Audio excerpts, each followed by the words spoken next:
اعوذ باللہ من الشیطان الرجیم بسم اللہ الرحمن الرحیم الحمدللہ رب العالمین الصلاۃ والسلام علی اشرف الانبیاء والمرسلین سیدنا و نبینا ابی القاسم محمد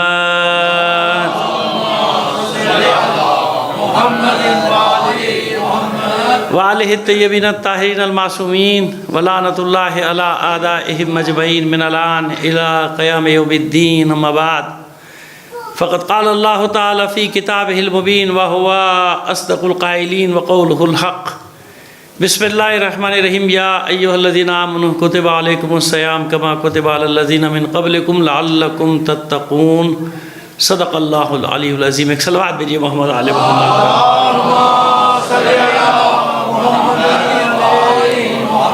آج کی مجلس برائے سال ثواب ہے سید جعفر حسین زیدی مرحوم و ان کے اہلیہ مرحومہ سید علی جعفر زیدی، سید سبطین جعفر زیدی، سیدہ ابرو جعفر زیدی، سید سجاد گیلانی، اسی خاندان کے خانوادے کے دیگر مرحومین اپنے مرحومین اور تمام شہداء کو شامل کر کے ایک سورہ فاتحہ پڑھ کر بخش دیجیے۔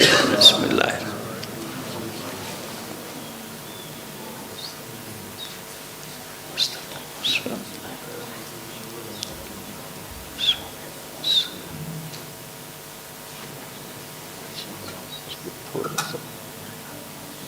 ٹھیک ہے، ہاں یہاں پہ ٹھیک ہے۔ ایک صلوات عنایت فرما دیجیے محمد علیہ۔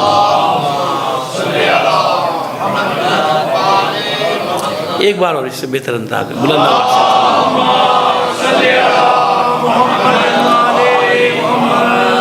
جہاں ہم نے کل بات کو ختم کیا تھا وہیں سے بات کا آغاز کریں گے، لیکن اس سے پہلے ذرا سا ایک مسئلہ، بہرحال مسئلہ تو اتنا بڑا نہیں ہے لیکن پوچھ لیا گیا تو جواب دے رہا ہوں کہ وہ کہتے ہیں کہ شیطان کو قید کر دیا جاتا ہے نا رمضان آتے، اب اس میں تو کوئی دو رائے نہیں کہ بھئی حدیث تو ہے وہاں بھی ہماری، شیطان کو قید کر دیا جاتا ہے، بیٹھ جا رہا ہم سے۔ تو پھر یہ سب کیا ہو رہا ہے؟ یہ شیطانیاں کون کر رہا ہے؟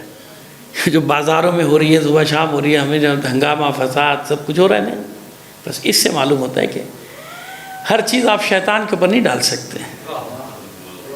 یعنی وہ اتنی تیاری کرا کے چلا گیا ہے کہ اسے کوئی فکر نہیں ہوگا، بندہ ایک مہینے کے لیے بند ہے نا، اس کو معلوم ہے بند ہوں لیکن میرا کام چلتا رہے گا۔ وہ بھی اپنے خلفاء چھوڑ کے جاتا ہے، وہ بھی اپنے وارث چھوڑ کے جاتا ہے جب بند ہوتا ہے نا، بند ہونے سے۔ تو یہ اس کا مطلب یہ ہوا کہ جو کچھ بھی اس مہینے میں کر رہا ہے کتنی بڑی بات ہے کہ اس کا الزام شیطان کو بھی نہیں دے سکتا کہ شیطان نے مجھ سے کرا دیا، شیطان تو بند ہے، تو خود کر رہا ہے۔ تیرے اندر جو شیطان شبہ بیٹھا ہے نا، نفس کے اندر جو بیٹھا ہوا ہے، نفس امارہ، اسی دیکھیے قرآن مجید نے ہر چیز شیطان پہ تھوڑی ڈالی۔ وہ جو آپ کو نفس دیا ہے تو اس میں ہے نا ایک نفس امارہ بھی ہے کہ نہیں ہے، جو برے کاموں کا حکم دیتا ہے، برائیوں کا حکم دیتا ہے، غلط کاریوں کا حکم دیتا ہے، وہ ہے نا نفس امارہ۔ اور وہ نفس امارہ اسے ذکر ہے، نفس لوامہ اس کا بھی ذکر ہے، جو نفس بعد میں ملامت کرتا ہے اس کا بھی ذکر ہے، اور جو نفس مطمئنہ اس کا بھی ذکر ہے۔ وہ نفس کی بہت، یہ صرف 3 قسمیں نہیں ہیں، یاد رکھیے گا، نفس کی بہت قسمیں ہیں۔ نفس ملکوتی ہے، نفس ناسوتی ہے، نفس لاہوتی ہے، نفس کیا نفس حیوانی ہے نا، یہ سارے ہیں۔ نفس کی الگ الگ، یعنی عرفاء کی الگ قسمیں، صوفیہ کی الگ قسمیں، علماء کی الگ قسمیں، قرآن مجید نے جو قسمیں بتائی وہ الگ، یعنی کئی قسمیں نفس کی قسمیں بنتی چلی جاتی ہیں۔ وہ نفس اعلیٰ، بالکل اعلیٰ اعلیٰ، وہ بہت ہی اس درجے پہ پہنچ جاتا ہے۔ پھر نفس مطمئنہ ہے کہ نہیں، تو یہ نفس امارہ خود بتا رہا ہے نا کہ اندر بھی ایک چھپا ہوا ہے نا، وہ اپنا کام کر کے چلا گیا، بند ہو گیا۔ اب اس میں جو کچھ بھی کر رہا ہے اس کا ذمہ دار، اس کی ذمہ داری شیطان پر نہیں ڈال سکتا، وہ شیطان تو بند ہے۔ جو کچھ بھی کر رہا ہے اس کا مطلب یہ تیرے اندر جو شیطان ہے، اندر جو نفس امارہ ہے، یہ اس کے تحت یہ سارا کام ہو رہا ہے۔ اب آئیے، جہاں ہم نے کچھ آیات پڑھی تھی، اب آج ان کی تھوڑی سی تفصیل میں جائیں گے آپ کے سامنے، پھر ان آیات کو دہرا دیں گے اور کچھ باتیں آپ کے سامنے پیش کریں گے کہ دیکھیے یہ کیسے ہوتا ہے۔ جو ہم نے بات کی نا کہ اللہ نے سب کو بخش دیا، رمضان کا چاند ہوا، رمضان شروع، اللہ نے سب کو بخش دیا، جاؤ سب کو میں نے معاف کر دیا، جاؤ اب جو ہوگا 0 میٹر اب شروع ہوگا تمہارا کام۔ جتنے بھی اہل قبلہ ہیں ان سب کو اللہ معاف کر دیتا ہے۔ یہ حدیث ہے، یاد رکھیے گا، حدیث ہے، میں نے اس کی دلیل آپ کو دے بھی دی کس طرح سے ہے کہ نہیں۔ اب اس چیزوں کو آگے بڑھائیں گے کہ کل ہم نے جو آیت تلاوت کی تھی، آج بھی وہ 2-4 آیت آپ کو پہلے تلاوت کر دیں گے، آج وہیں سے شروع کریں گے بات کو جہاں سے ختم کیا تھا، کہ بتائیں گے کہ کیسے اضافہ کیسے ہوتا ہے۔ دیکھیے، آپ بینک میں یا کسی بھی کہ اس کو کہتے ہیں نا کہ فائنینشیل جو ادارے ہوتے ہیں جو بھی ہیں فائنانس کمپنیاں ہیں وہ آپ کرتے ہیں وہ آپ کو 100 روپے پہ 10 روپے منافع دے رہے ہیں مطلب ہے 15 روپے منافع دے رہے ہیں 20 روپے منافع دے رہے ہیں اور جہاں فراڈ ہوتا ہے وہاں 200 سے شروع ہوتے ہیں 100 کے ڈبل شاہ کیا نام تھا اس کا نام تو پتہ نہیں کچھ اور ہوگا ہے نا تو پھر اس کے بعد وہ ڈبل کا وہ سارا نکل جاتا ہے انسان کی ساری زندگی جمع پونجی سب لالچ میں کیا ہوتا ہے سب جو کچھ تھا وہ بھی گیا لیکن نارملی اتنا ہے نا 10%, 15%, 20% سے زیادہ اوپر نہیں ہوتا منافع ہے نا رکھ دیتے بھائی ادھر رکھ دیا سیونگ سرٹیفکیٹ لے لیا یہ لے لیا وہ لے لیا وہ لے لیا رکھ دیا ایسا ہے نا اچھا اب دیکھیے پروردگار عالم کس حساب سے دے رہا ہے ایک صلوات دیجیے محمد علی محمد اب وہ ساری باتیں ہم آج آپ کے سامنے لائیں گے اور اس کی دلیل بھی دیں گے یعنی قرآن مجید تو یعنی آیت تو ہے نا ہمیں ماننا پڑتا ہے آیت ہے مان لو بھائی آمنا و صدقنا ہے نا مسلمان ہے مانے ایمان رکھے لیکن اس پہ دلائل بھی تو ہونے چاہیے نا عقلی دلائل بھی ہونے چاہیے کہ ہاں بھائی یہ دلیل ہے دیکھو اس کی یہ دلیل ہے اس طرح سے اللہ تمہاری ایک نیکی کو بڑھاتا چلا جاتا ہے بڑھاتا چلا جاتا ہے بڑھاتا چلا جاتا ہے نا کسی ایک نیکی کی وجہ سے آپ کو سارے آپ کی برائیوں کو بخش دے جیسے میں نے بتایا کہ روزہ جو ہے جب انسان روزے سے ہوتا ہے تو کیا ہوتا ہے روزہ اس کی ڈھال بن جاتا ہے روزے میں اللہ سونے کو بھی عبادت قرار دے دیتا ہے کہ چلو سو رہا ہے نا اتنی دیر بچا ہوا ہے دوسری برائی سے سو رہا ہے چلو سو رہا ہے یہ بھی عبادت سانس لینا عبادت ہر چیز کو عبادت کرے اب وہ 2-4 آیتیں پڑھتے ہیں اور پھر بات کو لے کر آگے بڑھیں گے ایک صلوات بھیجیے محمد آل محمد پر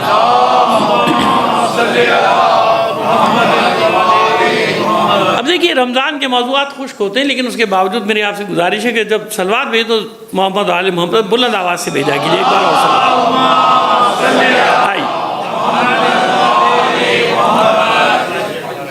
اچھا اب یہ کل ہم جہاں بات ختم کی تھی کہ یا ایھا الذین آمنوا انفقوا مما رزقناکم اس میں سے خرچ کرو جو میں نے دیا ہے انسان کہے گا ہاں بھی جب اللہ دے گا تو خرچ کریں گے ابھی تو ہمارا اپنا ہے ابھی تو ہمارا جب اللہ دے گا تو خرچ کر دیں ابھی تو ہم محنت کرتے ہیں بڑی بڑی دلیلیں لے کر آتے ہیں بڑی بڑی باتیں کرتے ہیں ملحدین بھی یہ بھی جو مذاق اڑاتے ہیں مذہب کا یہی تو باتیں کرتے ہیں نا لا کے کہ اللہ جب دے گا تو خرچ کر دیں گے ابھی اللہ کہا دیتا ہے صبح سے شام تک محنت کرتا ہوں یہاں جاتا ہوں وہاں جاتا ہوں دھوپ میں اپنا خون رنگ جلاتا ہوں خون جلاتا ہوں جب جا کے ہوتا ہے جب اللہ دے گا خرچ کر دوں گا گھر میں بیٹھا ہوں اللہ دے دے گا خرچ کر دے گا مجھے یہی ہے نا جوابات عموماً یہ جواب ہوتے ہیں پروردگار فرما رہا ہے کہ نہیں جو بھی ہم نے تمہیں دیا اس میں سے خرچ کرو یعنی جو کچھ بھی تمہارے پاس ہے وہ ہم نے دیا ہے جو کچھ بھی تمہارے پاس ہے وہ ہم نے دیا ہے ہم نے تم کو دیا اور ہم نے بتا دیا کہ واجبات الگ ہے خم زکوٰۃ کا اس سے کوئی تعلق نہیں ہے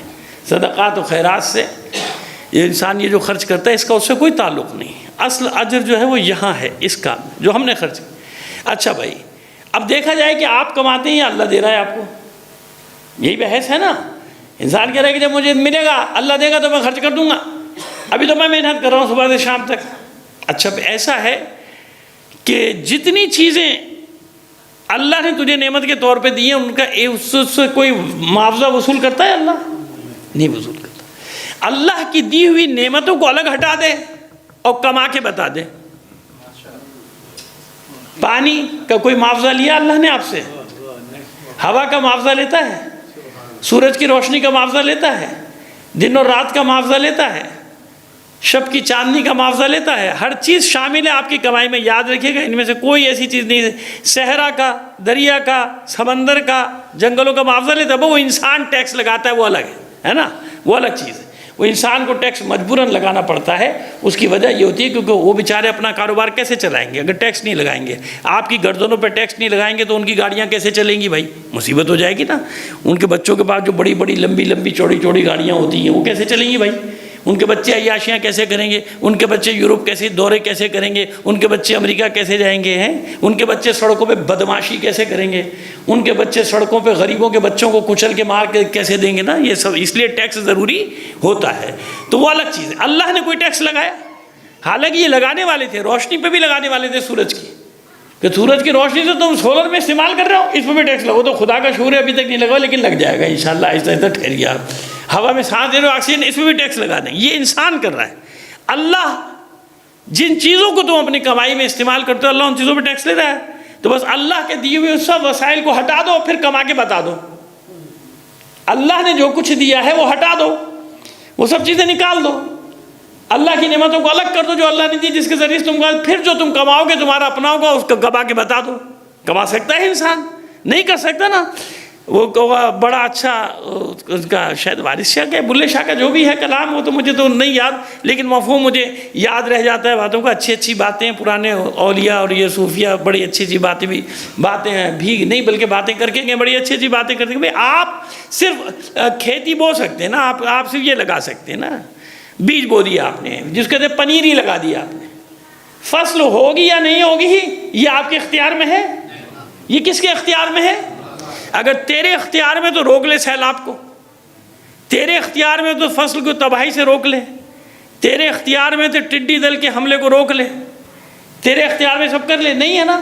لگانے کے بعد دعائیں کرتا رہتا ہے۔ میں نے وہاں پہ دیکھا خیرپور وغیرہ میں، جہاں آپ جانتے ہیں نا کھجوریں سب سے زیادہ ہوتی ہیں، تو وہ اب ایک جگہ ہم کراچی میں تڑپ رہے ہیں، بارش کی دعائیں کر رہے ہیں، ہم قرآن کو ہاتھ میں لے کے دعا کر رہے ہیں پروردگار بارش برسا دے، وہاں قرآن سر پہ رکھ کے کہہ رہے ہیں بارش نہ ہو، بارش نہ ہو۔ اب دیکھا آپ نے، ایک جگہ قرآن سر پہ رکھ کے دعا کر رہا ہے بارش ہو جائے، ایک جگہ قرآن سر پہ رکھ کے کہہ رہا ہے بارش نہ ہو، فصل تباہ ہو جائے گی نا ان کی۔ اب یہ فصل کے تباہ ہونا نہ ہونا تمہارے اختیار ہے؟ نہیں ہے نا۔ سیلاب پہ تمہارا اختیار ہے، آندھی طوفان میں تمہارا اختیار ہے، زلزلے پہ تمہارا اختیار ہے، نہیں ہے نا۔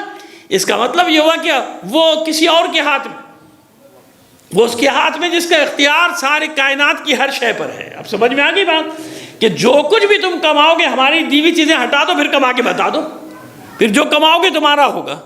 میں نے عرض کر دیا نا کہ آپ صرف یہ بیج بو سکتے ہیں، پنیری لگا سکتے ہیں، یہ اختیار نہیں کہ ہاں حتمن نکل آئے گی، نہیں نکلے گی، نہیں نکلے گی، کیا کر لیں گے؟ کیڑا لگ گیا فیصلے میں، کچھ بھی ہو گیا، اور دعائیں کرتے رہو بھائی کہ اللہ دے دے، خیر سے دے دے، خیر سے دے دے، ہے نا یہ۔ اور ہمارے یہاں تو ماشاءاللہ ایسے ایسے کیڑے ہیں جو 77 سال سے لگے ہوئے ہیں، جانوں کو پیچھے ہی نہیں چھوڑ رہے۔ صلوات بھیجیے محمد آل محمد پر۔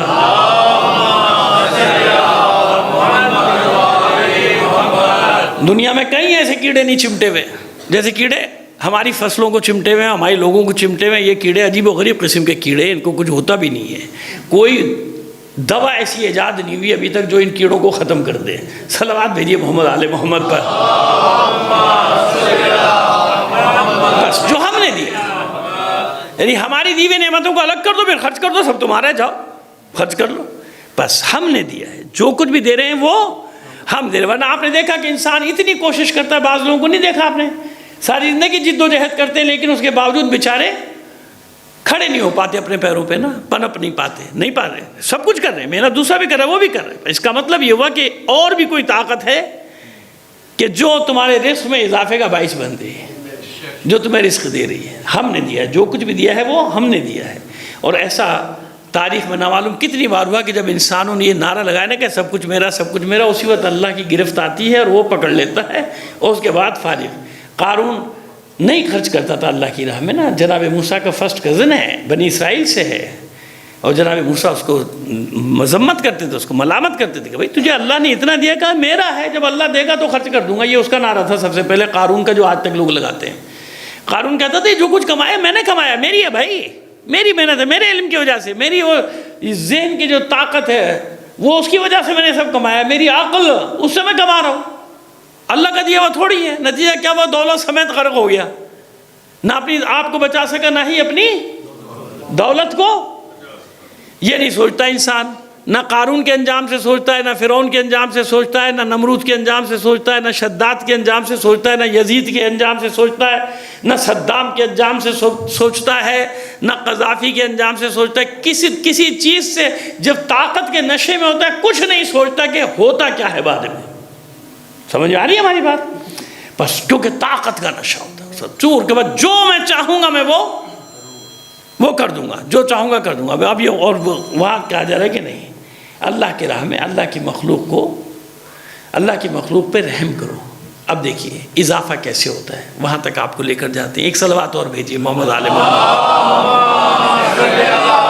آئیے اچھا، کہتے ہیں کہ یا ایھا الذین آمنوا انفقوا، یہ ہم نے کل آیت پڑھی تھی، تشریح نہیں کی تھی۔ انفقوا مما رزقناکم، جو ہم نے دیا۔ یہاں تک بات واضح ہو گئی، جو ہم نے دیا، ہم نے دیا تم کو، تمہارا کچھ بھی نہیں ہے۔ جب چاہیں گے ایک لمحہ بھی نہیں لگے، قلم ہل بسر پلک جھپکنے سے پہلے تم سے سب واپس لے لیں گے، تمہیں پتہ بھی نہیں چلے گا، ہم سب واپس لے لیں گے تم سے۔ اور اس سے پہلے کہ من قبل ان یاتی یوم، اس سے پہلے کہ وہ دن آ جائے کہ جس دن لا بیع ولا خلۃ، نہ ہی کوئی تجارت کام آئے گی، لینا دینا کہ چلو 70 ارب روپے میں فلاں صوبے کی حکومت خرید لو، 170 ارب روپے میں 2 صوبوں کی حکومت خرید لو، اور 350 ارب روپے میں 3 صوبوں کی حکومت خرید لو. ہوتا ہے نا، مثال کے طور پہ دے رہا ہوں، سمجھانے کے لیے کہہ رہا ہوں. صلوات دیجیے محمد آل محمد پر. تجارت اب یہ مجھے نہیں پتا ہوتا ہے کہ نہیں ہوتا، اب میں پڑھتا رہتا ہوں، ادھر ادھر اخبار میں آ گیا، ادھر آ گیا، ادھر آ گیا، وہ سوشل میڈیا پہ آ گیا، صحیح ہے نہیں. اب اس سے مجھے کوئی بحث نہیں ہے، اس لیے میری گردن پہ اس کا کوئی جواب نہیں ہے. ہوتا ہے، پتہ نہیں ہوتا ہے نہیں ہوتا، کیا پتہ جھوٹ ہو نہ ہوتا ہو، لیکن سنا ہے کہ 170 ارب روپے میں 2 صوبوں کی حکومت خریدی گئی. ماشاءاللہ ہیں، دیکھیے کیسے کیسے کام ہوتے ہیں. اس سے پہلے کہ وہ دن آ جائے لا بیع فیہ، اس دن کوئی تجارت کام، وہاں خریدو نا، پھر پتہ چلے گا. 2 کھرب روپے میں کسی فرشتے کو خرید کے بتاؤ نا ذرا، نہ کرین کو خرید لو ذرا، ساری دولت کے ذریعے تو پتہ چل جائے گا حساب.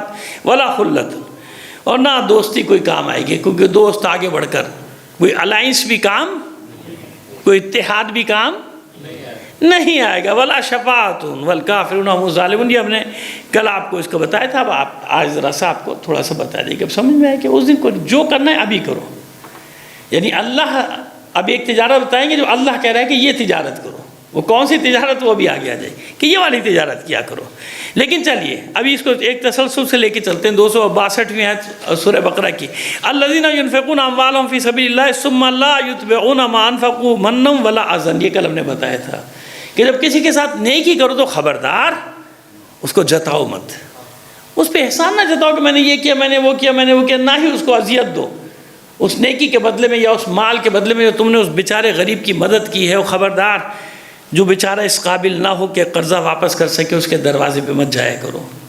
جب تمہیں یقین ہے کہ اس کے پاس نہیں ہے، یہ نہیں دے سکے گا، اس کو ذلیل و رسوا نہ کرو، اس کے دروازوں پہ نہ جاؤ. یہ انسانیت کی توہین ہوتی ہے. اور آپ جانتے ہیں کہ کچھ دروازے ایسے ہوتے ہیں کہ بیچارے اپنے بچوں کو پالنے کے لیے قرض لے تو لیتے ہیں لیکن واپس نہیں کر پاتے، واپس نہیں کر سکتے. لہذا خبردار ان کو رسوا نہ کرنا، ان کو ذلیل نہ کرنا، ان کے گھروں پہ جا کے شور مت مچانا. وانفقوا منا ولا اذى لهم اجرهم، اس کے بدلے میں اللہ تمہیں بہت اجر عظیم دے گا. اگر تم ان لوگوں کو نازیت دو گے، نہ ان پہ احسان جتاؤ گے، تمہیں اجر عظیم دے گا. ولا خوف علیہم ولا هم يحزنون. قیامت کے دن تمہیں کوئی خوف نہیں ہوگا. جب سب ڈرے ہوئے ہوں گے تمہیں کوئی خوف نہیں ہوگا. آئیے آگے چلیے. اور پھر وہی بات کہ تکرار ہوئی، یا ایھا الذین آمنوا لا تبطلوا صدقاتکم بالمن والأذى. اس سے کیا ہوگا؟ اگر تم احسان جتاؤ گے نا، تمہاری نیکی ضائع ہو گئی، تمہارے صدقات باطل ہو گئے. تمہارے صدقات کیا ہو جائیں گے؟ باطل ہو جائیں گے، ختم ہو جائیں گے سب. اگر تم ایسے کرو گے، ان کو اذیت دو گے، ان پہ احسان جتاؤ گے. اور یہ اس کا والأذى کالذی ينفق مالہ رئاء الناس، بالکل ان لوگوں کی طرح کہ جو مال تو خرچ کرتے ہیں لیکن ریاکاری کے لیے، لوگوں کو دکھانے کے لیے ہجوم لگا لگا کے، تصویریں بنوا بنوا کے، موویاں بنوا بنوا کے، دیکھو بھائی کتنے سارے غریبوں کو جمع کیا ہوا ہے، میں نہیں دیکھو میں بانٹ رہا ہوں نا، یہ میں دے رہا ہوں، ان لوگوں کو دے رہا ہوں. ولا یؤمن باللہ والیوم الآخر. ان کا ایمان نہ اللہ پر ہے نہ روزے. یہ دنیا سب کچھ ان کے لیے کیا ہوتی ہے؟ دنیا ہوتی ہے بس. وہ دیکھی جائے گی، ادھار کا ہوتا ہے، وہ دیکھا جائے گا جب مریں گے، جب دیکھا جائے گا. بعد میں ابھی تو شہرت کے لیے جو کچھ ہو رہا ہے، اس مال کو خرچ کرو تاکہ اس کے بدلے میں اور کروڑوں خرچ کرو، اربوں کماؤ لوگوں کی گردنوں پہ مسلط ہونے کے بعد. فمثلہ کمثل صفوان علیہ تراب فاصابہ وابل فترکہ صلدا لا یقدرون علی شیء مما کسبوا واللہ لا یہدی القوم الکافرین. اب آئیے دیکھیں، جو لوگ ایسا کرتے ہیں ان کی مثال وہ چٹان کی سی ہے جس پہ گرد ورد نہیں جم جاتی ہیں. بہت ساری چیزیں رنگی، جب بارش پڑی اور سب صاف ہو گیا، کوئی عمل باقی نہیں بچا. یہ کل ہم بتا چکے. اس سے آگے چلتے ہیں. بس اس شیطان کا بھی بتا دیں کہ شیطان کیا کرتا ہے. وہ ڈراتا ہے کہ مت خرچ کرنا، فقیر ہو جاؤ گے، تمہارا پیسہ کم ہو جائے گا، تمہارا بینک بیلنس کم ہو جائے گا. یہ شیطان کہہ رہا ہے کہ تمہیں فقر کا وعدہ. اب دیکھیے جو آگے لے کے تھے، میں میدان ہموار کرنا چاہ رہا تھا، زمین ہموار کرنا چاہتا. اب جو آگے بات آئے گی نا، اب وہ دلائل آپ کو دیں گے ہم. لیکن ہم چاہ رہے تھے کہ تھوڑا سا خشک صحیح، لیکن پہلے پورا مقدمہ بن جائے. شیطان کیا کرے گا؟ شیطان وسوسہ دل میں ڈالتا ہے، نہیں ختم ہو جائے، پیسے کم پڑ جائیں گے، تمہارا خرچ وہ کسی بھی صورت میں.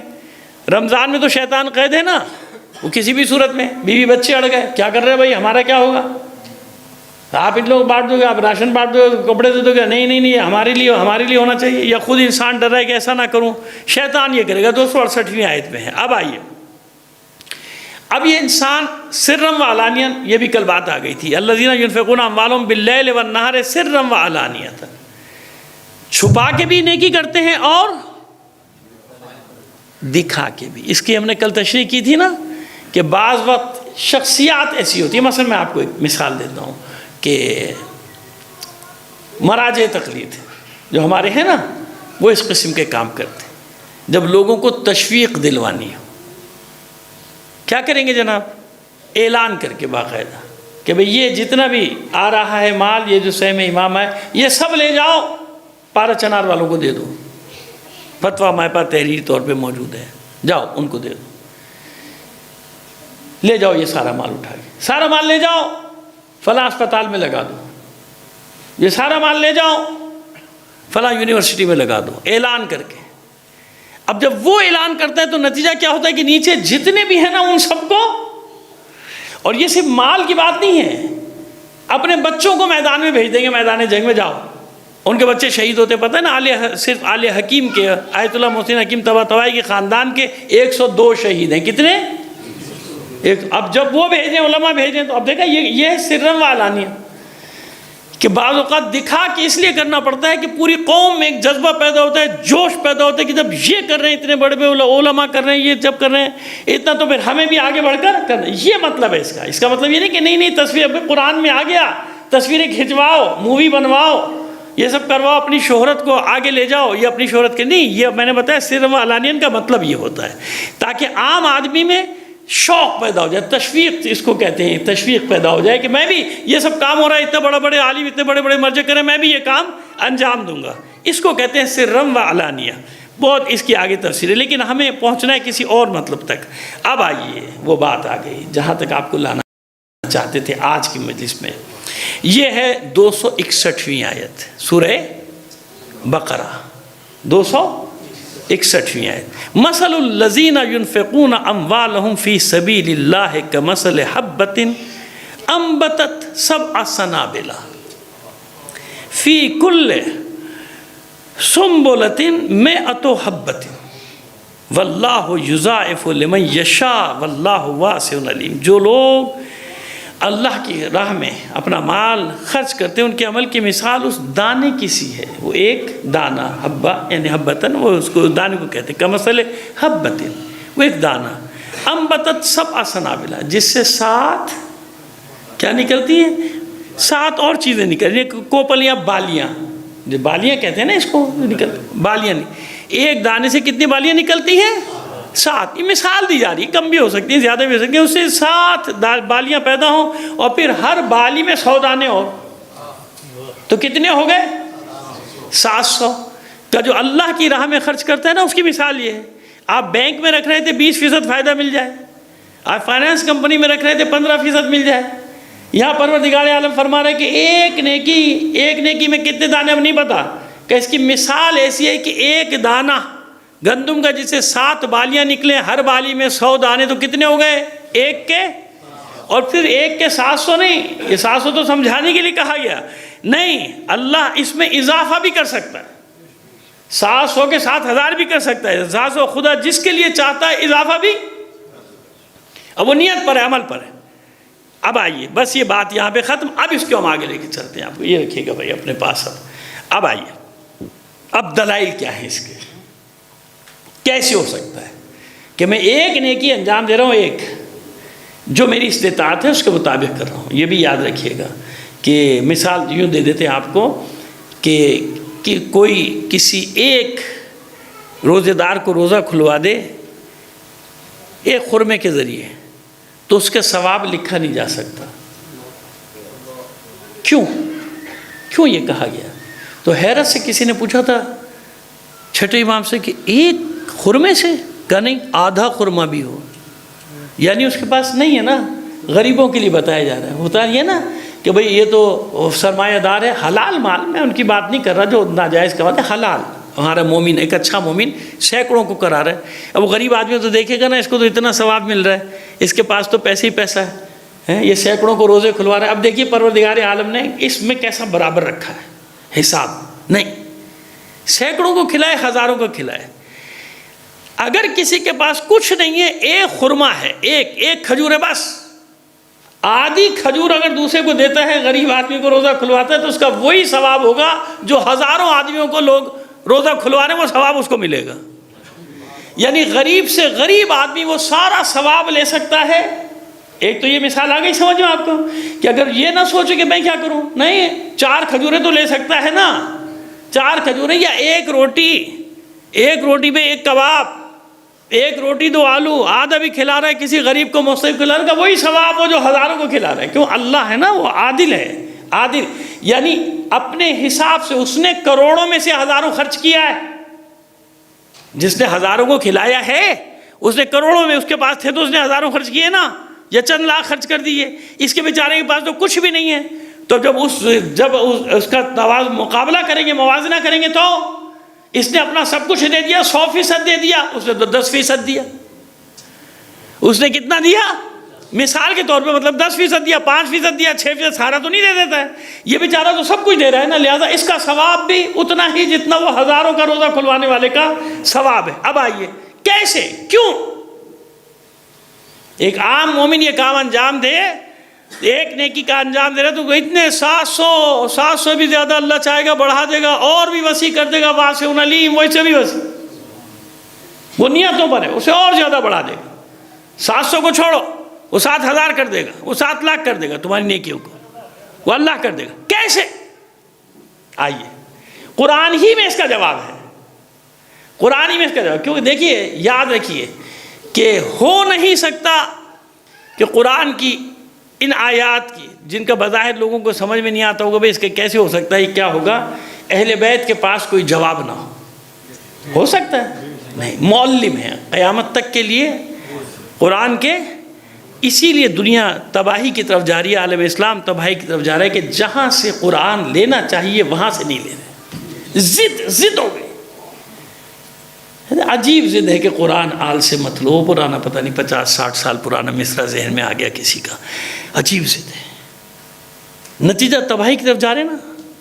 جان کے آپ صبح شام چینل دیکھ رہے ہیں, میں تو دیکھتا ہی نہیں, خون کھولتا ہے کہ وہ عجیب قسم کی اس کے اوپر باتیں ہو رہی ہیں نا. اب تو آنا شروع ہوگی نا عجیب قسم کی باتیں, یعنی بدیہیات کا انکار ہو رہا ہے, بدیہیات کا, پنجتن کا انکار کرے نا, تو خام سے آلے باب, تو عزیز قصہ کا انکار, اس کا انکار, اس کا سب کچھ. لیکن خیر خدا کا شکر ہے کہ اللہ نے ایسے وسائل پیدا کر دیے کہ جواب بھی بھرپور جا رہے ہیں. خدا کا شکر ہے, الحمدللہ جواب بھی بھرپور طریقے سے دیا جا رہا ہے. اب آئیے سورہ توبہ, نواں سورہ قرآن مجید کا, 111ویں آیت. 100 جا کے دیکھیے گا اور ایک کیف محسوس کریں گے آپ اس آیت کو. ان اللہ اشتری من المؤمنین انفسهم واموالهم بان لهم الجنہ. اللہ کاروبار کرتا ہے مومنین کے ساتھ, تجارت کرتا ہے اللہ مومنین کے ساتھ. مومن کی جانوں کو خرید لیتا ہے. تمہاری جان میری ہوئی, اپنی جان مجھے بیچ دو, اپنی جان مجھے. ان اللہ اشتری من المؤمنین انفسهم واموالهم, اپنا جان و مال مجھے بیچ دو. اس سے بڑی کوئی تجارت نہیں ہے. قرآن نے اس کو سب سے بہترین تجارت, فائدے والی تجارت قرار دی. اللہ سے سودا کر لیا, اللہ سے سودا کر لو, تمہاری جان کی اور مال مجھے دے دو, اپنا میرے ہو جاؤ. تو اس کے بدلے میں کیا کروں گا؟ قیمت کیا ہے تیری جان کی اور مال کی؟ بین لہم الجنہ, تیری جان کی قیمت کو میں جنت قرار دے دوں گا. مرنا تو ویسے بھی ہے نا, بچے گا تو نہیں, مرے گا نہیں مرے گا. لیکن اگر سودا کر لے اللہ سے, تو اگر اللہ سے سودا کر لے گا تو کیا ہوگا جناب؟ طے ہو گئی نا ایک بات. ان اللہ اشتری من المؤمنین, مومنین سے خرید لیتا ہے اللہ, ان کی جان اور مال خرید لیتا ہے کہ مجھے بیچ دو اپنی جان مال, اور دیکھو بدلے میں تمہیں کیا دیتا ہوں, میں تمہیں جنت دے دوں گا بدلے میں. حالانکہ آپ مومنین سے بھی وعدہ ہے نا, آپ یہ عمل کریں, یہ عمل کریں, یہ عمل کریں, یہ عمل کریں, یہ عمل کریں, یہ ہوگا, یہ ہوگا, ہوگا نہیں ہوگا, واللہ عالم بالصواب. یعنی ہوگا نہ ہوگا سے مراد یہ ہے کہ عمل قبول ہوتا ہے یا نہیں. اس منزل پر پہنچتا ہے کہ نہیں، وہاں تک گیا کہ نہیں گیا. آپ جانتے ہیں بیسیوں رکاوٹیں اور بیسیوں مسائل ہیں کہ نہیں ہیں. دعا کر سکتے ہیں، یقین نہیں. دعا ہم ضرور کریں گے کہ ہمارا عمل قبول ہو جائے، لیکن یقین تھوڑی ہے. پوری یہ دنیا کی جتنے مسائل سب ظن کے اوپر چل رہے ہیں. ظن، گمان، ایسا ہوگا ایسا ہوگا ایسا ہوگا، ہے نا. ظن پر یقین نہیں کہ کیا ہوگا میرے ساتھ. گمان ہے کیونکہ اہل بیت کا چاہنے والا ہوں، اور وہ کہتے ہیں کہ ظن بھی اعلیٰ ترین والا ظن ہے کہ ہاں میں کیونکہ اہل بیت کا چاہنے والا ہوں، مجھے یقین ہے کہ اہل بیت میری شفاعت، یعنی ہم سب مومن کا عقیدہ ہے. ٹھیک ہے نا. اب یہ تو مرنے کے بعد ظاہر ہے کہ ایسا ہی ہوگا، لیکن آپ کے سامنے تو نہیں ہے نا. کہنے کا مطلب یہ ہے آپ کے سامنے تو نہیں ہے نا، لیکن ہے ایسا ہی. یہ نہ سمجھے گا کہ ایسا نہیں ہے، ایسا ہی ہے، لیکن آپ کے سامنے نہیں ہے نا. اب آئیے آیت کیا کہہ رہی ہے، یعنی یہ بات ہو رہی ہے ہر ایک کے لیے، ہر مومن کے لیے بات ہو رہی ہے. تم کو یہ ملے گا، یہ ملے گا، یہ ملے گا، یہ ملے گا، یہ ملے گا. عمل کرتے جاؤ، عمل کرتے جاؤ، عمل کرتے جاؤ. صحیح ہے، ٹھیک ہے، میری بات یہاں تک سمجھ میں آ گئی. اب ایک جگہ پروردگار عالم کاروبار کر رہا ہے جناب آپ سے، تجارت. ابھی 2 مقام بتاؤں گا آپ کو. تجارت یعنی اشترا، یعنی شرع کا صیغہ ہے، مطلب ہے کاروبار ہو رہا ہے، بیچنا اور خریدنے والی بات ہے. میں تم سے خرید رہا ہوں تمہاری جان و مال. عام مومن کے لیے کہا جا رہا ہے اپنی جان و مال مجھے دے دو، یعنی کاسے سر مجھے دے دو. میدان میں جب نکلو کہ پروردگار تیری امانت تیرے حوالے ہے، جان بھی تیری، مال بھی تیرا. جب بچے جو تو نہیں سب تیری راہ میں ہیں. سب ضروری نہیں کہ سب کچھ ختم ہو جائے، بچ بھی تو سکتا ہے نا، لیکن سودا تو کرو نا اللہ سے کہ معبود جو کچھ بھی ہے سب تیرا، میرا کچھ نہیں. جمل میں کیا ہوا تھا؟ جمل میں یہ ہوا تھا کہ مولا عارفان نے اپنے بیٹے محمد حنیفیہ کو حکم دیا تھا، تعلیم دی تھی ایک، کہا کہ بیٹا آخری صف پہ نظر رکھنا، شروع پہ نہیں، آخری صف پہ نظر رکھنا. اور جب میدان میں جانا یہ کاسے سر اللہ کے حوالے کر دینا. یعنی کیا مطلب؟ یہ سوچ لینا کہ یہ تمہارا ہے ہی نہیں، اللہ کا ہے. یقین کریں میں ممبر پہ بیٹھا ہوں، یہ ہوتی ہے یقین کی بات. زندگی میں ایسے مرحلے آتے ہیں جب یہ سودا کرنا پڑتا ہے کہ جو کچھ ہے جان اللہ کی ہے. جب آئے گی موت دیکھی جائے گی، آئے گی تو آئے گی، اللہ کے ہاتھ میں جان، یہ سر اللہ کا. اور ایسے ہی مجاہدوں کے دم سے یہ اتنے بڑے بڑے مارکے دنیا میں سر ہوئے ہیں، جو ابھی ہو بھی رہے ہیں، ابھی چل بھی رہے ہیں مارکے، کہ وہ مجاہدین جنہوں نے اپنی جان و مال کا سودا کر لیا ہے کس کے ساتھ؟ اللہ کے ساتھ. ان اللہ اشتری من المؤمنین انفسهم واموالهم بان لهم الجنہ. مال جان سب اللہ کے سپرد کر دیا، سب تیرا ہے، میرا کچھ بھی نہیں ہے. بس ایسے لوگوں کے لیے پروردگار عالم یہاں یقین ہے. وہاں کیا تھا؟ یہ ہے ہاں بھائی جائیں گے، بالکل جائیں گے. یہاں یقین، کاروبار ہو رہا ہے نا بھائی، تم یہ دو میں تمہیں دوں. یہ قیمت ہے. ایک انسان کی جان اور مال کی قیمت اب پروردگار عالم کیا لگا رہا ہے؟ جنت. حالانکہ کہیں یہ قیمت نہیں لگائی، یہاں قیمت لگا رہا ہے کہ تم مجھے اپنی جان مال دو، ہو گیا سودا، ہو گیا وہ میرا اور یہ سب تمہارا. جنت، اب جنت کیا اس کی تفصیلات وہ الگ، یہ تمہارا ہو گیا، جان و مال دو میں نے سپرد کر دی. نہیں سمجھ میں آئی بات؟ آگے سمجھا دیتے ہیں. سورہ بقرہ آیت نمبر 207، آیت نمبر 207. اب یہ دیکھیں عام مومن کی بات. دیکھیں ہم 3 مرحلے میں آپ کو لے کر جا رہے ہیں. میں نے کہا نا کہ پہلا مشکل ترین مرحلہ تھا جو ہم نے نکال دیا. اب 3 مرحلوں میں لے کر جا رہے ہیں. ایک میں اللہ وعدہ کر رہا ہے سب سے کہ ایک نیکی کرو گے 700 گنا بڑھا دوں گا اس کو، اور بلکہ اس سے بھی بڑھا دوں گا، اور اس سے بھی بڑھا دوں گا، اضافہ کروں گا، واسع علیم، اور بھی وسیع کر دوں گا. یعنی کوئی حساب نہیں تھا، جو ایک کے بدلے، ایک نیکی کے بدلے ایسے کر دوں گا. پہلا مرحلہ. دوسرا مرحلہ مومن کو کہا کہ اپنی جان و مال مجھے دے دے، مجھ سے سودا کر لے، بس یہ طے کر لے کہ جان و مال اللہ کی ہے، میری ہے، مجھے دے دے اپنی جان و مال. جب تو مجھے دے دے گا تو اس کی قیمت سوائے جنت کے کچھ بھی نہیں، وہ جنت تیری ہو گئی، وہ میں نے تیرے حوالے کر دی، میری جنت تیری ہو گئی، اپنی جان و مال مجھے دے دے. یہ دوسرا مرحلہ. تیسرا مرحلہ سورہ بقرہ آیت نمبر 207. اب آئیے دیکھیے یہاں کیا بات. وَمِنَ النَّاسِ مَن يَشْرِي نَفْسَهُ ابْتِغَاءَ مَرْضَاتِ اللَّهِ وَاللَّهُ رَءُوفٌ بِالْعِبَادِ. لوگوں میں کچھ لوگ، من الناس، یہ من تبعیض کے لیے، سب کے لیے نہیں آ رہا. من الناس لوگوں میں کچھ لوگ ہیں. وَمِنَ النَّاسِ مَن يَشْرِي، یہاں بھی سودا، کاروبار ہو رہا ہے کہ نہیں ہو رہا؟ یعنی بہترین کاروبار ہے جو تم اللہ سے کر رہے ہو، اس سے اچھا کوئی کاروبار نہیں ہے. وَمِنَ النَّاسِ مَن يَشْرِي نَفْسَهُ ابْتِغَاءَ مَرْضَاتِ اللَّهِ، اللہ سے کاروبار کر رہے ہیں، سودا کر رہے ہیں، کیا کر رہے ہیں؟ اپنا نفس اللہ کو بیچ رہے ہیں۔ نفس، اب یہاں جان و مال کی بات نہیں ہے، یہاں نفس، اپنا نفس اللہ کو بیچ دیا۔ مِنَ النَّاسِ مَن يَشْرِي نَفْسَهُ ابْتِغَاءَ مَرْضَاتِ اللَّهِ، تو پروردگار کو اپنا نفس بیچ کے کیا مل رہا ہے ان کو؟ جنت کی بات نہیں ہو رہی، مرضی الہی مل رہی ہے۔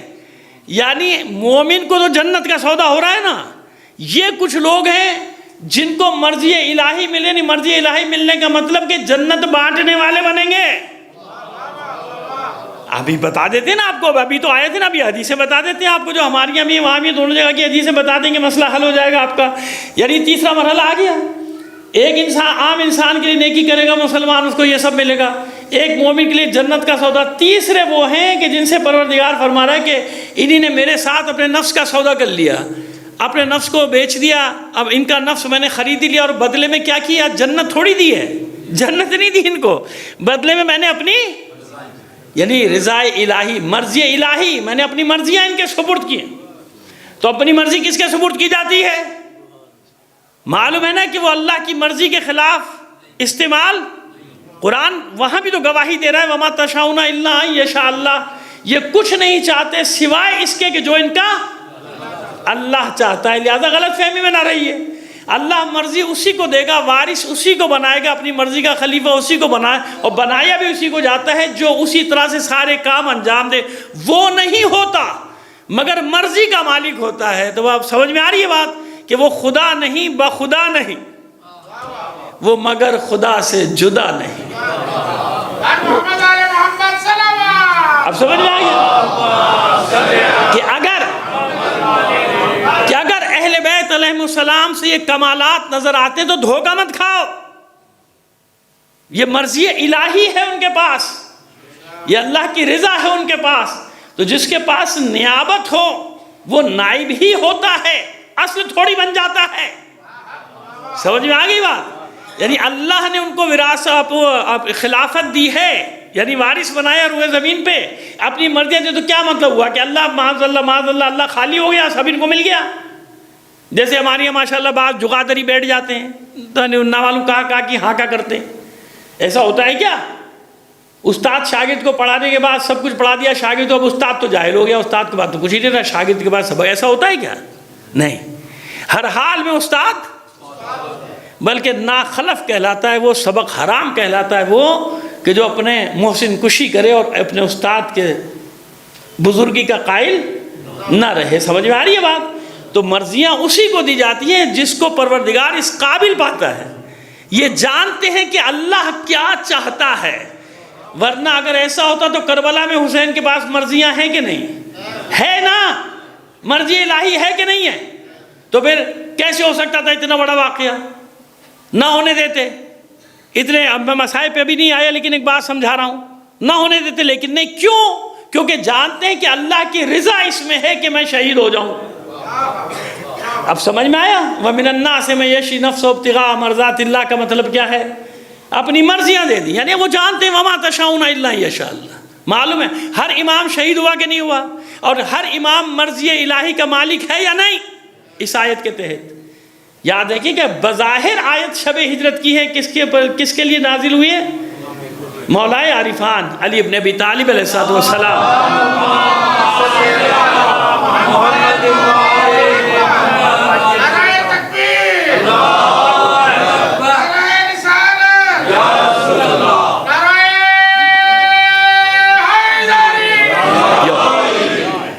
بظاہر مولا کے لیے ہے نا، اللہ۔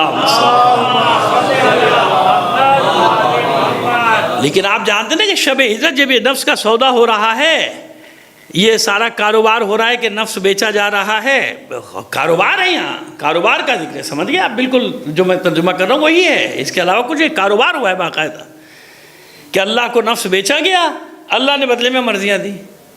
جی کیا یہ شب ہجرت علی سو رہے تھے بستر رسالت پر، بستر نبوت پر، تو کیا اکیلے اپنے لیے سودا ہوا ہے؟ اکیلے اپنے لیے کیا ہے؟ نہیں، یاد رکھیے کیوں ارحام مطہرہ کا ذکر آتا ہے؟ کیوں اسلاب شامخہ کا ذکر آتا ہے؟ جب ابراہیم بھی آگ میں پھینکے جا رہے تھے نا، خوف تھا؟ نہیں تھا۔ کوئی خوف تھا؟ نہیں تھا۔ جبرائیل آئے تھے بچانے، کوئی حاجت کا تم سے کوئی حاجت نہیں، تم سے کائی کی حاجت، ورنہ کہہ دیتے نا بچا لو بچا لو، اللہ نے تو بھیجا تھا بچا لیتے، بچا لو، نہیں بچائے نا، کہ اللہ سے حاجت ہوگی تو تم سے کائی کی حاجت۔ خوف تھا کوئی؟ نہیں تھا خوف۔ یہی ہے وہ ارحام مطہرہ اسلاب شامخہ۔ کیوں؟ جب آگ میں پھینکا جا رہا تھا ابراہیم کو، تو صلب ابراہیم میں نور محمد و علی ہے کہ نہیں ہے؟ ہے کہ نہیں ہے؟ تو جہاں صلب میں نور حیدر کرار ہو، نور محمد عربی، وہاں خوف آئے گا؟ ہاں، یہ ہمیں اس پہ اب تفصیل سے مجلس سے پڑھ چکے، اس کی تفصیل میں نہیں جا رہے کہ جناب موسیٰ کو کیوں خوف تھا اور ادھر کیوں خوف نہیں تھا، کیونکہ جناب موسیٰ کے صلب میں انوار معصومین یعنی ائمہ طاہرین اور نور حیدر کرار نہیں تھا۔ وہ تو وہاں سے ابراہیم سے اسماعیل میں گیا نا، اور جناب اسماعیل سے منتقل ہوتا ہوا وہاں تک پہنچا جناب عبد المطلب تک، اور پھر اس کے بعد جناب عبداللہ اور جناب ابو طالب میں تقسیم۔ تو سمجھ میں آ رہی ہے ہماری بات؟ تو بس یہ ارحام مطہرہ اور اسلاب شامخہ کا ذکر کیوں کیا جاتا ہے کہ یہ وہ اسلاب شامخہ ہیں کہ جب سودا ہو رہا تھا شب ہجرت، تو اکیلے اپنے لیے تھوڑی سودا کر رہے تھے، وہ 11 اماموں کا نور آپ کے صلب مطہر میں تھا کہ نہیں تھا؟ بس یہی وہ حالت رکوع میں زکوٰۃ جو جمع کا صیغہ ہے، اور وہ لوگ جو حالت رکوع میں زکوٰۃ دیتے ہیں، وہ بھائی جب حالت رکوع میں زکوٰۃ دے رہے ہیں تو 11 ائمہ طاہرین کے انوار مقدسہ صلب علی میں ہے کہ نہیں ہے؟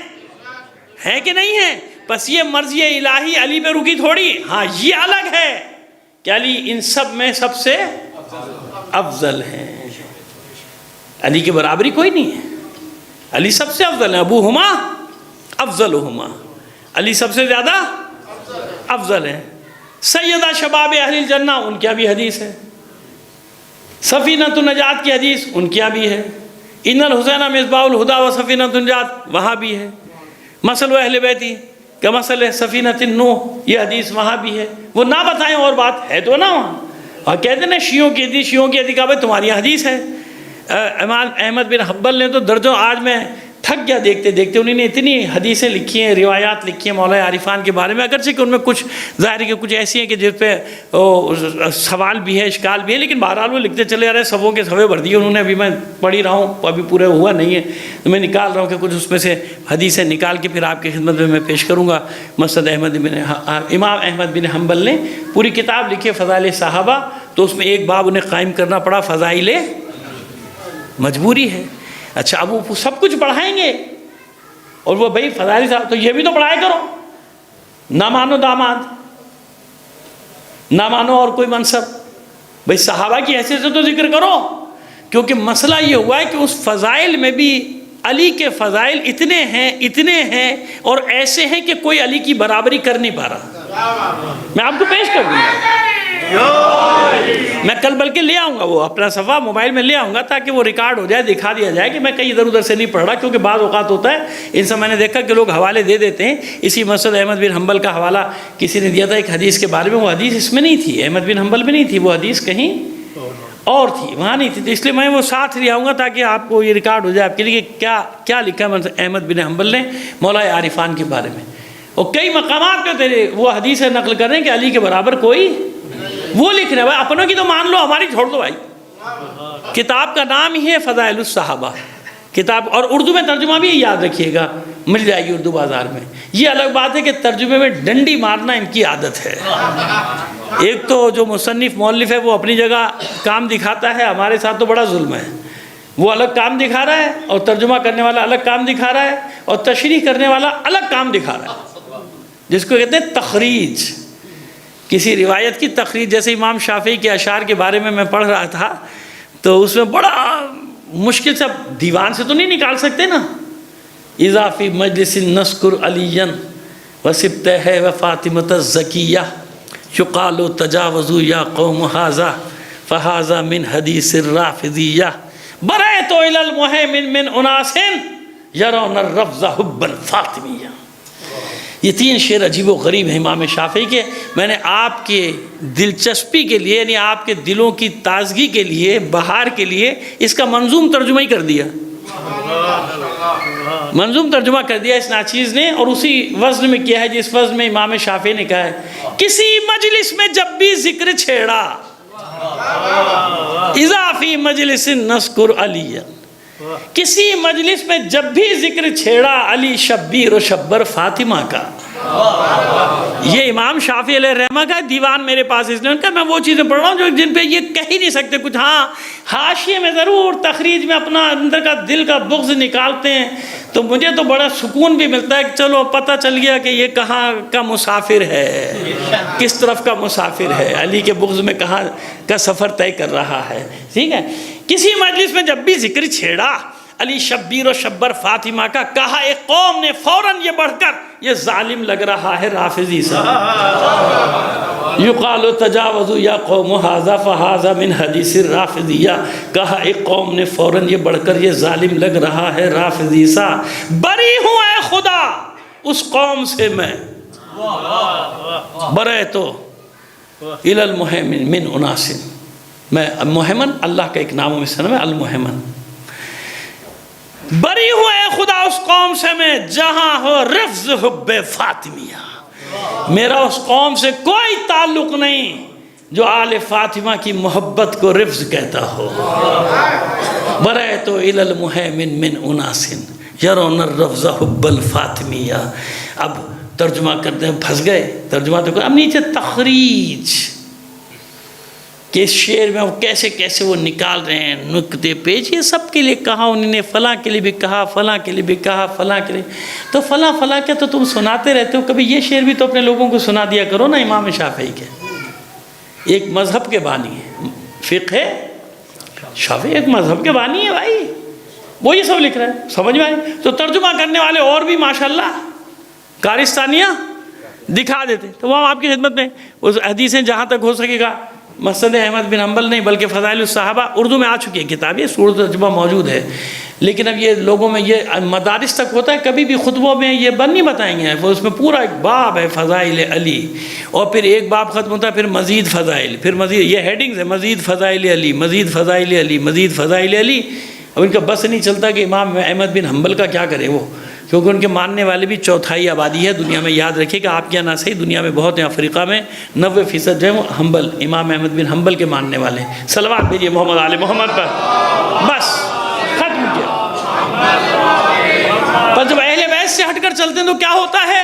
یوں گمراہی کے گڑھے میں گر جاتے ہیں۔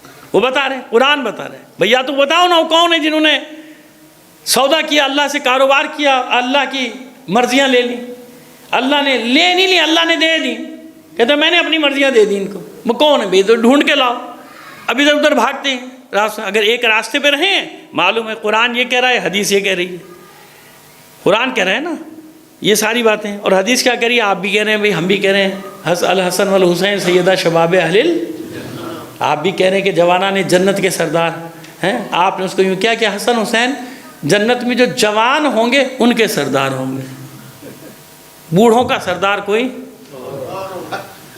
وائے ہو بوڑھوں پر، بیچارے بوڑھے کریں گے کیا جنت میں؟ صلوات بھیجیے محمد آل محمد۔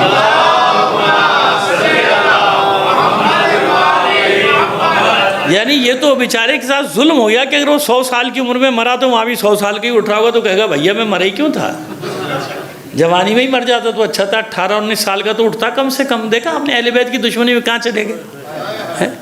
اب 80 سال کا جو مرا تو وہاں بھی 80 سال کا اٹھ رہا ہے کیا؟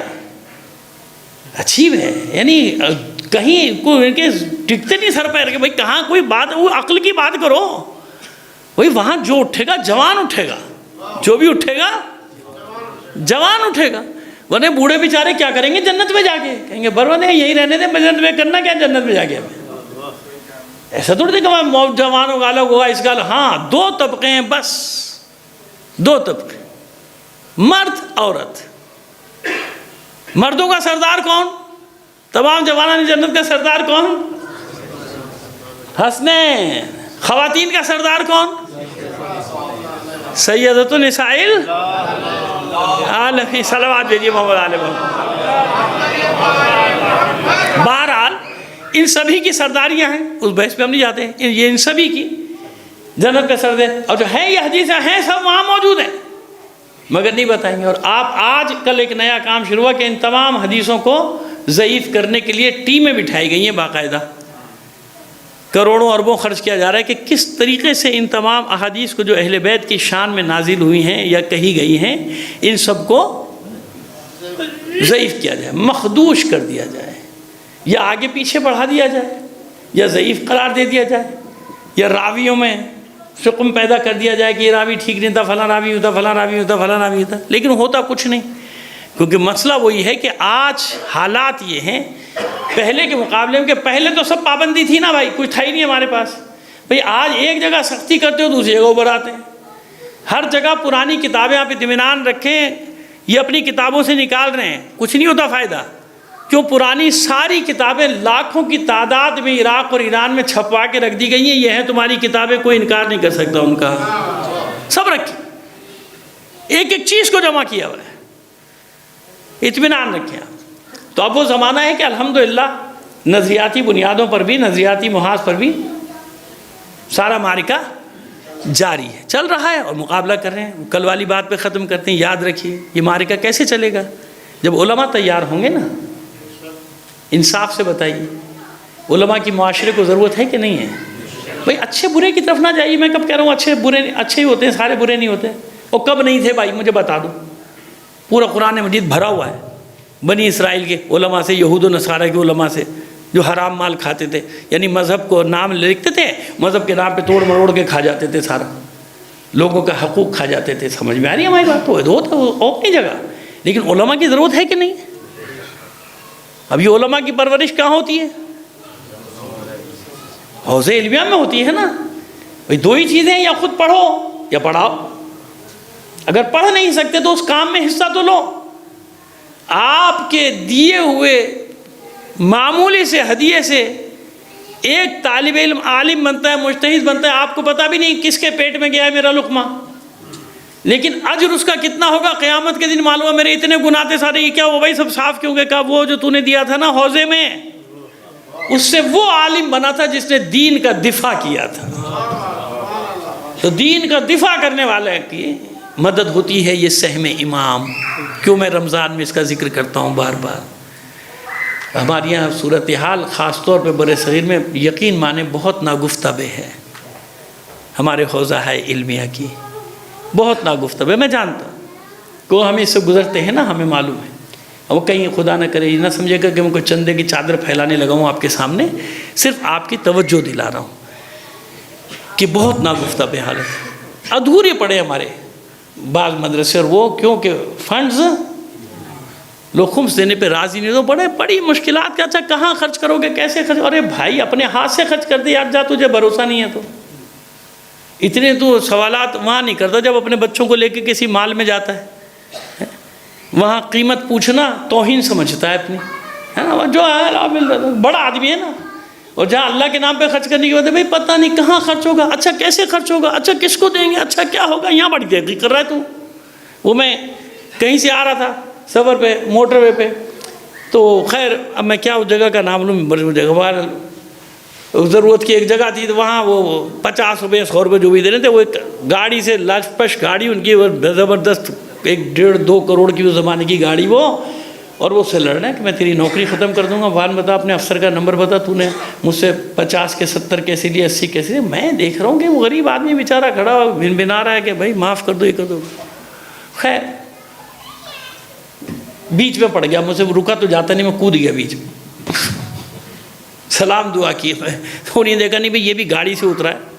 تو ذرا سا آج کل یہ بھی تو بڑا کمپلیکس ہے نا کہ سامنے والا کون ہے, سائیکل والا ہے, اسکوٹر والا ہے کہ کار والا ہے. دیکھا نہیں بھائی یہ بھی گاڑی سے اترا ہے. السلام علیکم. کہ بھائی آپ کیوں اس کے پیچھے پڑ گئے 20 روپے 30 روپے کے پیچھے؟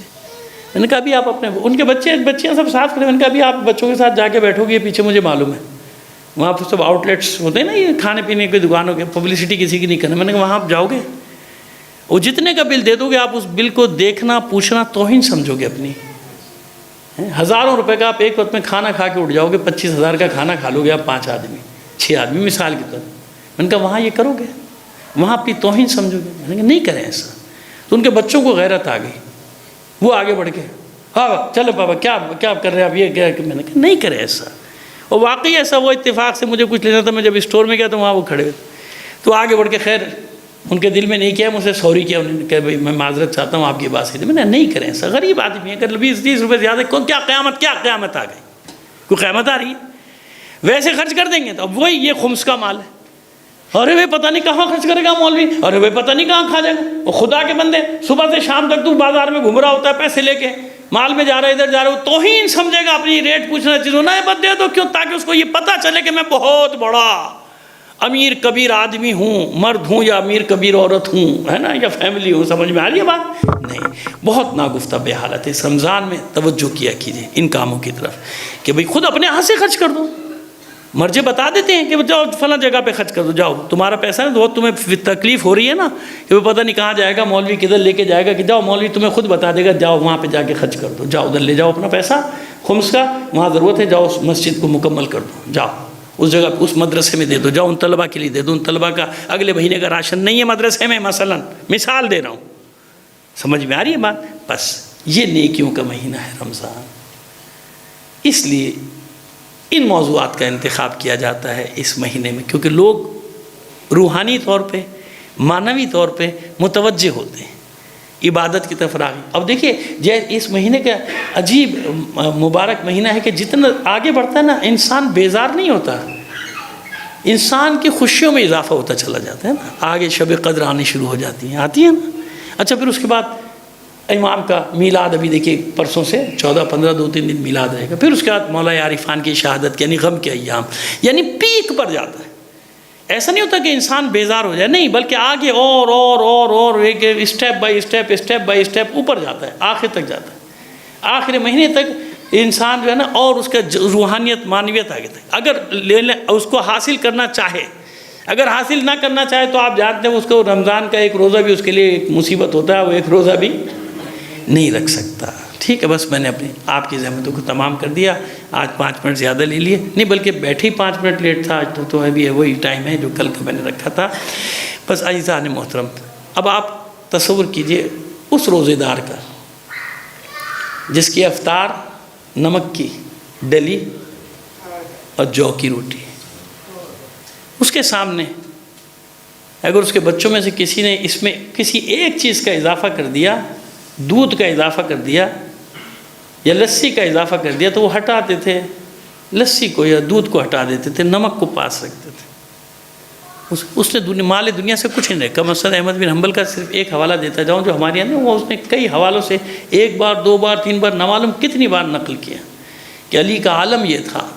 وہ لکھتے ہیں امام احمد بن حنبل اس واقعے کو، علی کا عالم یہ تھا کہ بیت المال کو خالی کر دیتے تھے، بانٹ دیتے تھے جس کا تو بلا کے، اور خالی کرنے کے بعد چھڑکاؤ کرتے تھے، پانی سے دھوتے تھے، اور پھر 2 رکعت نماز اللہ کے لیے پڑھتے تھے کہ کسی کا بوجھ میرے سر پہ نہیں ہے. ہم سوچ سکتے ہیں ایسے کسی کا حق، کیونکہ بیت المال میں کچھ نہیں، صاف کر ایک مقام پہ نہیں لکھا امام احمد بن حنبل نے. ہمارے یہاں تو ہے ہی، میں اس لیے ان کا حوالہ دے رہا ہوں کہ نہ معلوم کتنے مقام پہ، ابھی 3-4 جگہ میں دیکھ چکا ہوں، ابھی اور صفحے باقی ہیں، متعدد بات لکھتے ہیں جب تک وہ دے دیں.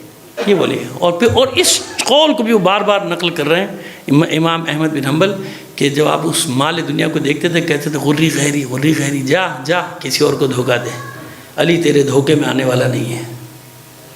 علی کے سوا کسی نے نہیں سمجھا.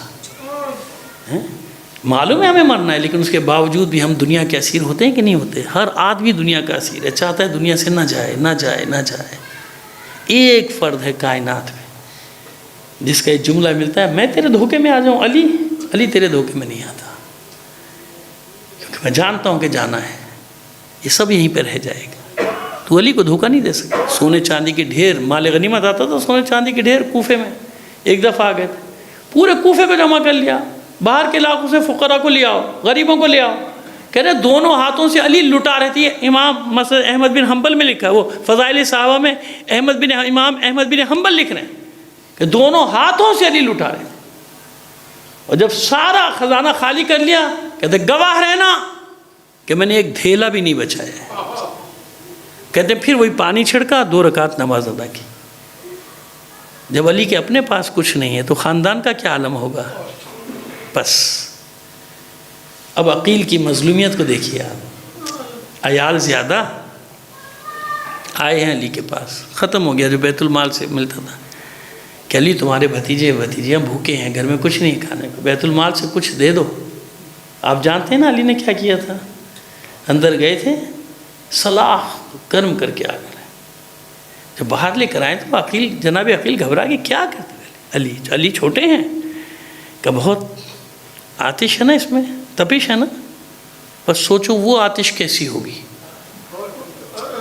نہیں ہو سکتا، عقیل نہیں ہو سکتا، میرے بھائی عقیل میں نہیں دے سکتا، بیت المال سے ایک دھیلا بھی نہیں دوں گا، آپ کا جو حق تھا مل گیا، جائیے۔ اب مجھے بتائیے عقیل نے گھر میں جا کے اپنے بچوں کو نہیں بتایا ہوگا کہ یہ ہے تمہارا چچا، یہ ہے حاکم، اس نے کچھ بھی نہیں دیا؟ ہونا تو یہ چاہیے تھا کہ عقیل کے بچے جوان ہونے کے بعد کربلا میں نہ ہوتے، کہ وہی حسین ہے جس کے بابا نے ہمیں بھوکا رہنے دیا، ہمیں بیت المال سے کچھ ایک پیسہ ایک ڈھیلا نہیں دیا تھا ہمیں، لیکن وہ عقیل ہے علی کا بھائی، اسی عقیل کی اولاد کٹ گئی کربلا، اسی عقیل کا بیٹا ہے مسلم جس سے حسین نے اپنا نائب ابھی بتا چکا، نائب کون ہوتا ہے؟ پورے اختیار رکھتا ہے، نائب بنا کر بھیجا، کیا کہہ کر بھیجا تھا کہ جو اس کے ہاتھ پر بیعت کرے گا اس نے حسین کے ہاتھ پر بیعت، اسے کہتے ہیں نائب امام۔ جناب مسلم امام ہے؟ نہیں ہے، معصوم ہے؟ نہیں ہے، جناب عقیل کے بیٹے ہیں، لیکن نائب بنا کے بھیجا، خط دے کر بھیجا کہ اس کی بیعت میری بیعت ہے، اس کا ہاتھ میرا ہاتھ ہے، عقیل مسلم کا۔ اور کیا ہوا تھا مسلم کے ساتھ؟ آخر میں مسلم ڈھونڈ رہے تھے کوئی ایک ایسا مل جائے جس کے ذریعے پیغام بھجوا دو کہ مولا مت آئیے گا کوفے کی طرف، مت آئیے۔ یہ بے وفا لوگ ہیں، 18,000 لوگوں نے بیعت کی ہیں، کتنے لوگوں نے بیعت توڑ دی؟ حسین نے کتنوں کو خط لکھے اس پورے عالم اسلام میں، ایسا تو نہیں تھا کہ کسی کو اچانک واقع نہیں ہوتا کربلا کا، 4-5 مہینے مکے میں کیوں رہے؟ تاکہ پورے عالم اسلام کو پیغام دیا جائے۔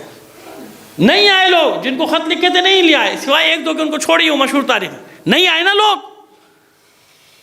3-4 کروڑ کی آبادی اس وقت عالم اسلام کی، یہ محتاط کم بتا رہا ہوں، اتنے کروڑوں میں سے نہیں نکلا کوئی، لیکن اللہ جس کے دل میں اہل بیت کی محبت کا نور ڈال دے، اس کو حسین نے خط نہیں لکھا، اس کو حسین نے بلایا بھی نہیں، وہ مسلمان بھی نہیں۔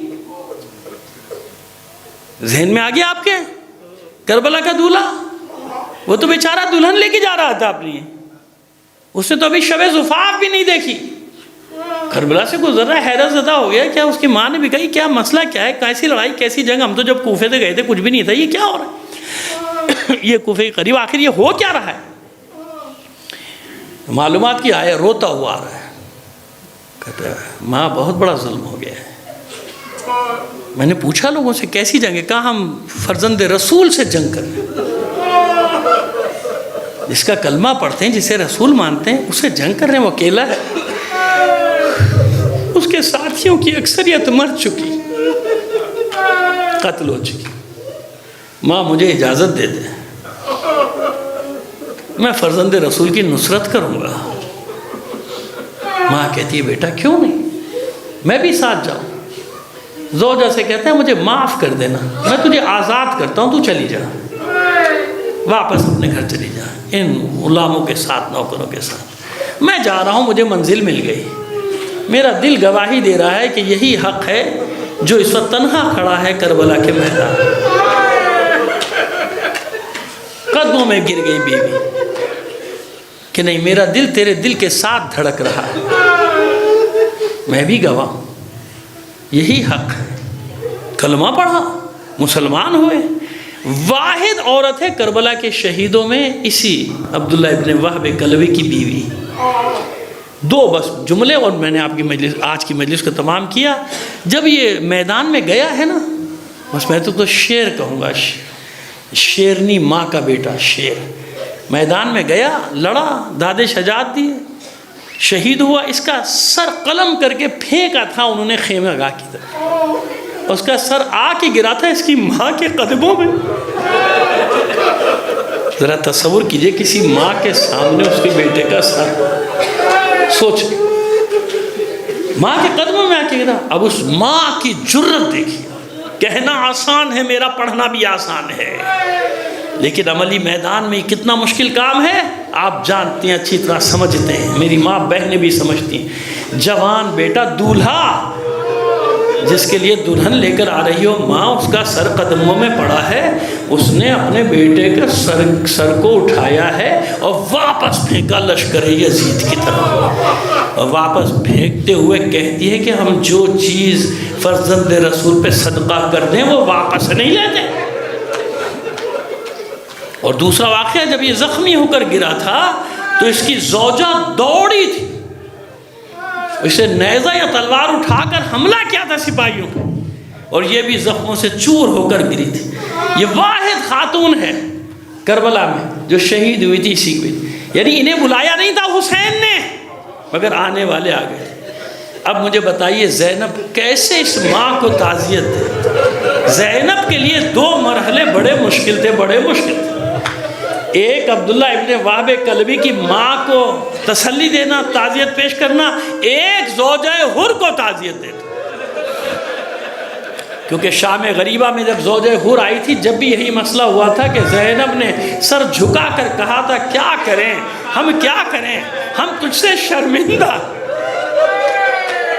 تو ایسے وقت میں ہمارے پاس آئی ہے کہ ہمارے سروں کی چادریں بھی تو نہیں کہ ہم چادر بچھا دیتے اور تجھ پر. الا لعنت اللہ علی القوم الظالمین وسیعلم الذین ظلموا ایام منقلب ینقلبون. باری الہ بحق محمد و آل محمد. ہمارے اس قلیل عمل کو قبول فرما لے. اپنی حاجات اپنے امام زمانہ کے توسل سے تیری بارگاہ میں پیش کرتے ہیں. دنیا میں جہاں کہیں بھی مومنین آباد ہیں، ان کی جان و مال، عزت و آبرو کی حفاظت فرما. عزاداران حسین کو اپنے حفظ و امان میں رکھ. جو مومنین عزادار ہونے کے جرم میں شہید کر دیے گئے انہیں شہدائے کربلا کے ساتھ محشور فرما. بیمار ہیں، زخمی ہیں، بے حق بیمار کربلا انہیں صحت کاملہ و عاجلہ عطا فرما.